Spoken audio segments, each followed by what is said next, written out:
Beyond these crumbling walls lies a place where whispers of despair never fade. This was once a sanctuary for troubled minds, but its legacy tells a darker tale. Here, patients lived under strict routines, each day echoing the same confined rhythm. Some left behind fragmented stories, their voices lost in time, their suffering etched into the walls. Treatments of the past were not healing, but experiments that scarred both body and soul. Lobotomies, electroshock, and isolation chambers became symbols of silent torment. But behind these practices stood staff, doctors, nurses, and orderlies, each carrying their own moral weight. Not all were healers. Whispers tell of abuse, neglect, and secrets buried in the records. Eventually, the institution collapsed, abandoned under scandal and shifting beliefs. Yet the story did not end here. Explorers report voices, shadows, and cold breaths in empty halls. Legends say spirits linger, patients forever trapped, their cries woven into the walls. But why do we crave these tales? Why do abandoned asylums feed our darkest fears? Perhaps it is because they mirror our own fragile minds, our fear of being forgotten. The asylum's legacy shapes how we view mental health today, a lesson carved in suffering. Would you dare to walk these halls and listen to their whispers? Share your thoughts below. I arrived at the edge of town, the sky a bruised slate, and the empty streets seemed to swallow my footsteps. At the town's center stood the ancient church, its bell tower rising like a skeletal finger against the clouds. The first toll rang as a forgotten childhood nickname surfaced, and the word dissolved like mist. Facing my deepest regret, the flood where I left a friend to drown, the bell erupted with a deafening clang. The world blurred, colors draining, as memories slipped through cracks in my mind. When the ringing ceased, an oppressive silence settled, heavier than any sound. I stepped outside. Familiar streets were altered, faces missing, the town's heartbeat stilled. Do you have a regret you would trade to silence, an unseen bell? And what would you lose in the exchange? I stand before the forgotten elevator, its metal doors scarred by rust and time. The hallway, shadows pressing in like reluctant witnesses. The elevator jolts to a stop, and the doors open onto my childhood bedroom, walls peeling, a lone toy trembling in the corner. A soft chime echoes as the doors reveal a hallway lined with photographs of lovers I never confessed to, each glance whispering regret. The elevator ascends again, delivering me to an office space where desk chairs sit empty. Yet each chair creaks as if weighted by unseen guilt. A sudden jolt brings me to a snow-filled attic, the cold seeping through the floorboards, each flake a frozen memory of a promise broken. The doors open to a sterile bathroom where the mirror reflects a version of me that never smiled, eyes hollow and distant. A metallic clang signals the next floor, a dim theater where empty seats watch me, their gazes heavy with unspoken judgment. The elevator trembles, opening onto a garden of wilted lilies, each petal a fragment of a lie I told myself. A low hum guides me to a library where the books open to pages that read my own unspoken thoughts. The doors part to a hospital ward, the beds empty, but the air thick with the scent of antiseptic and dread. A sudden jolt drops me into a basement cellar where a single humming bulb casts a red hue over a pool of stagnant water. The water's surface shivers, revealing a reflection of my younger self, eyes wide with fear, pleading silently for release. A deep, resonant clang signals the final floor. The elevator's steel walls begin to close, as if the building itself inhales. The doors finally open to a void of pure darkness, a quiet that feels like a question hanging in the air. I turn back to you, asking, what part of yourself would you sacrifice to silence the elevator's endless whispers? I receive a weathered wooden box from my aunt's estate. Its contents, a heavy iron projector, and a note that simply reads, "Play it curiosity outweighs caution," as I carry it up to the attic. I hook the projector to an old canvas screen. When I flip the switch, the bulb sputters, then steadies, casting a thin shaft of light onto the blank surface. At first, the screen is empty. Then a flicker of my childhood kitchen appears, the table I once broke a plate on. But the scene is subtly wrong, colors muted, edges blurred. The image shifts abruptly to a narrow hallway I've never walked. The walls pulse softly, as if breathing, and a distant door at the end is slightly ajar. A figure sits on a cinema seat in the hallway. Its face is my own. Eyes blank, hands folded, staring straight ahead with a gaze that feels like accusation. A low hum fills the attic as the projector's gears grind, and the screen warps, replaying a whisper in reverse that sounds like my name being called from inside the film. I try to pull the cord, but the reel refuses to stop. The film now shows a future version of me walking away from the attic, never looking back.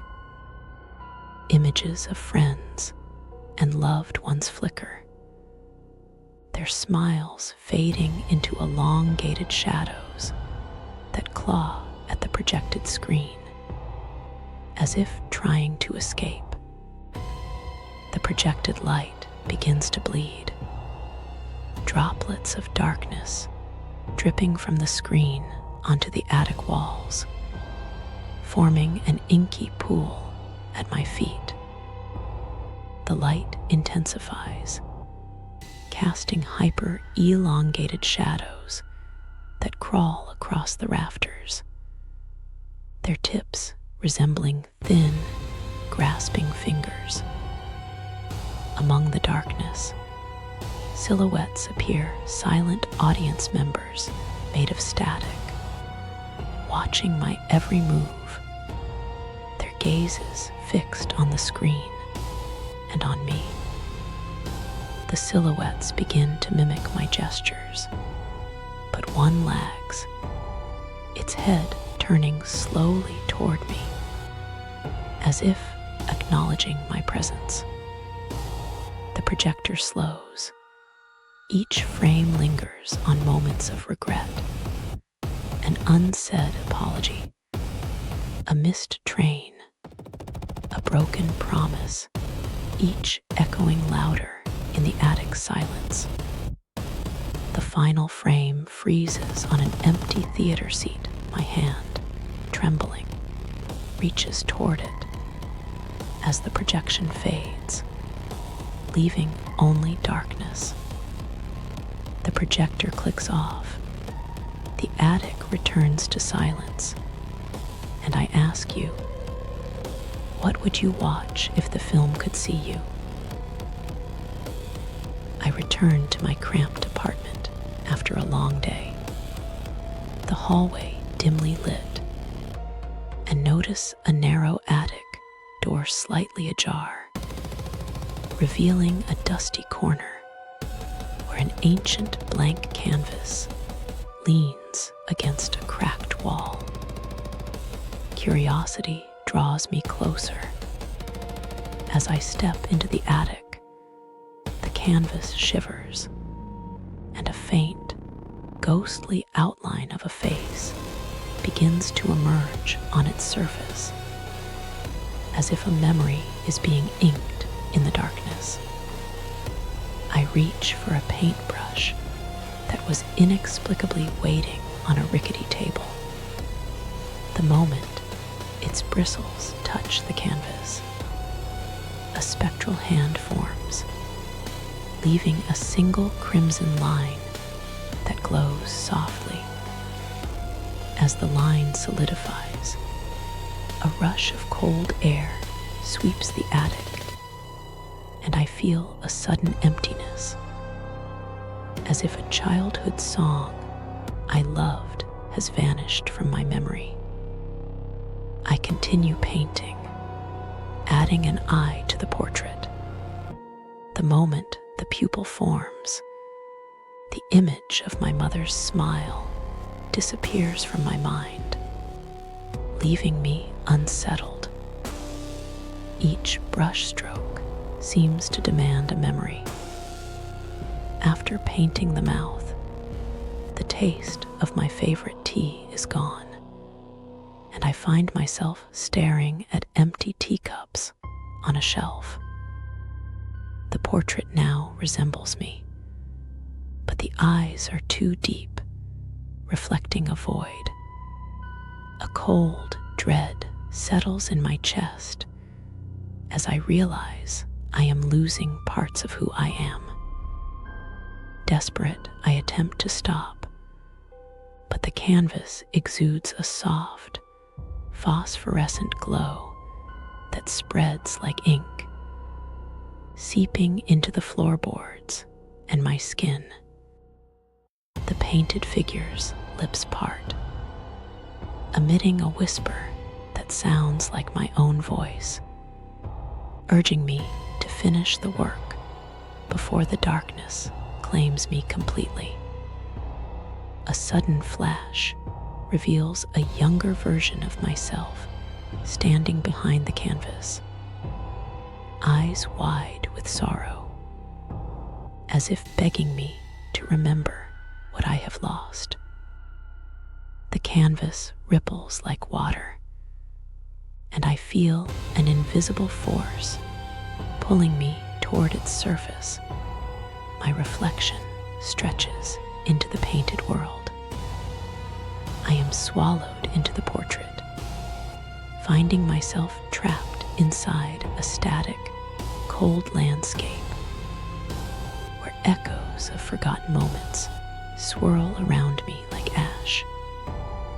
From within, I watch my own body outside, now motionless, as the canvas completes its final stroke, sealing my fate.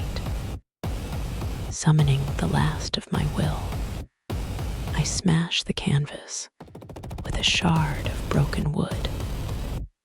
But the splintered pieces echo the emptiness inside me, leaving only a faint outline of who I once was. I stare at the empty space where the canvas stood, feeling the void where my memories once lived. Would you trade your past for a masterpiece?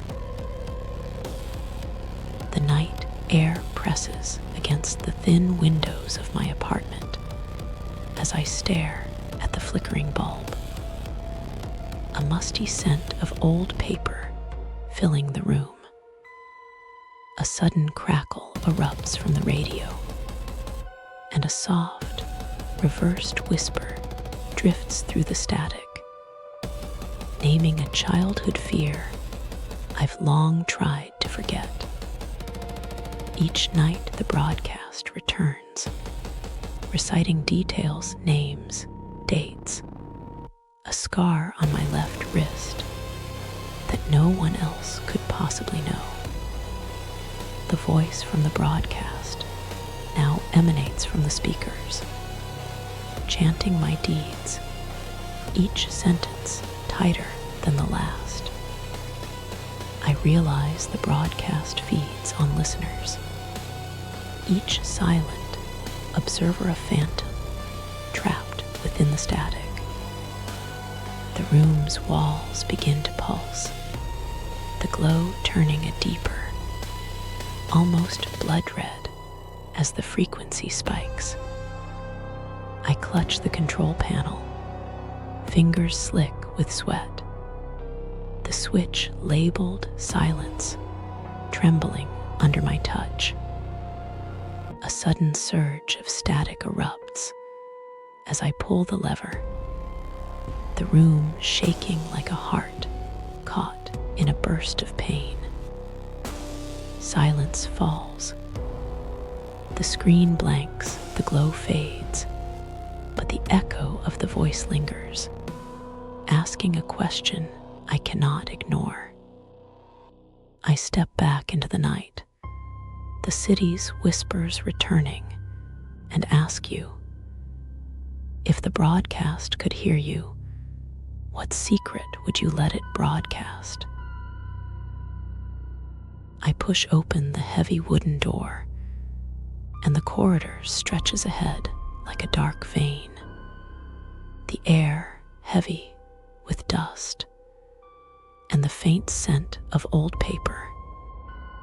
My first step leaves a faint, luminescent imprint on the floor, a ghostly echo that lingers for a heartbeat before fading. As I move forward, the walls seem to pulse, each breath of the building aligning with the rhythm of my own heart. A distant murmur of a conversation I once had filtered through the silence, as if the corridor is replaying my own memories. The floorboards creak in perfect synchrony with the echo of my childhood laughter, now distorted and distant. A sudden chill runs down my spine, and the corridor's darkness seems to thicken, swallowing the faint light. I notice a series of scratches etched into the plaster, each one matching a moment I tried to forget. A faint, recurring wail reverberates from the far end, as if the corridor itself is mourning the steps it has taken.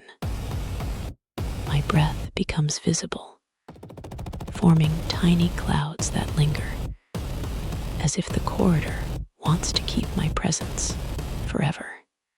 A mirror appears half covered in grime, reflecting not my face, but a version of me that never left this hallway. The reflection smirks, its eyes empty of color, and whispers a secret I have buried deep within. I turn away, but the corridor seems to lengthen, stretching beyond any physical limit, trapping me in its memory. Footsteps that aren't mine echo behind, matching the cadence of my heartbeat, as if the corridor has found its own rhythm. I reach for the far wall, only to feel the cold surface pulse like a living heart, urging me onward. I stand at the end light, and the corridor asks, "What piece of yourself will you let this memory keep?"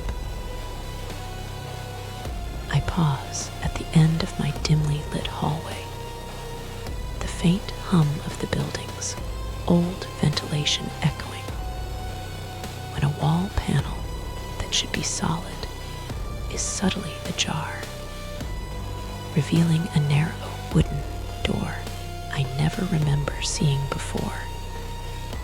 My hand trembles as I grasp the cold iron knob, feeling the subtle vibration of a heartbeat echoing from the void behind it, urging me forward.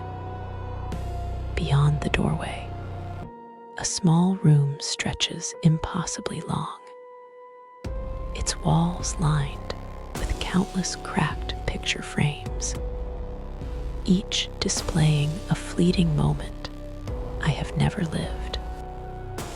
One frame catches my eye, a younger version of me standing under a rain-soaked street lamp, smiling at a girl whose face remains hidden.